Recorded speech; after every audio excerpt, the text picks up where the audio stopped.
Атыңыз? Мен Лазат Гарсенова.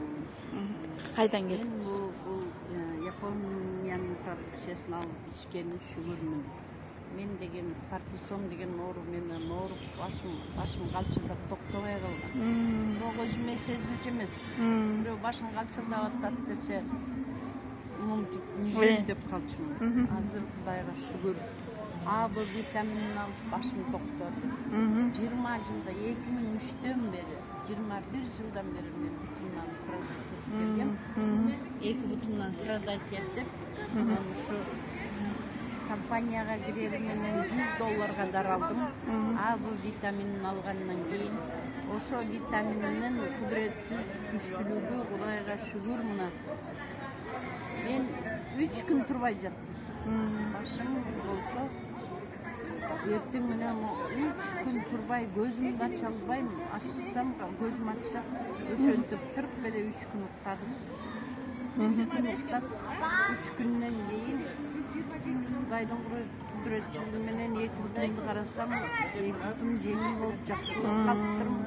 Ошо 2 бутумдун жакшы болгонуна эртесинде барып $250 даралдым.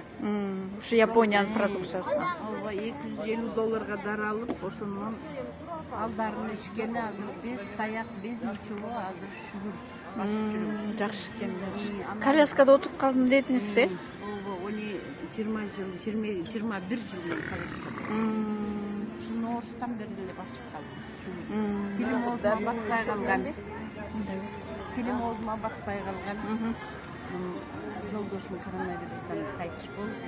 Ошондон катты стресс болуп, тилим оозума батпай калган. Тилим ачышып турчу. Өзү менин зобум бар экен, зобумдан кыйналып жүргөн экен. А, Б витаминди иштеп, зобумдан жакшы болду. Жакшы. Анан запор дегенди өзүңөр билесиңер, геморрой дегенди өзүңөр жакшы билесиңер, даже бир ушолда чыгып калган геморройум. Ошо мына ушу дарыны А, Б витаминден кийин эртесинде барып артромарин алдым. Жүрөгүмдө плотность бар эле кардиомарин алдым. Ошондон аябай жакшы болуп, жакшы результат алып, ушу Япониянын продукциясы эң күчтүү экен. Бул артромарин деп айтканы менен бул кальций экен. Бул жаңа деңиздеги кийиктин темирчегинен жасалган кальций экен. Ошо кальций түшкени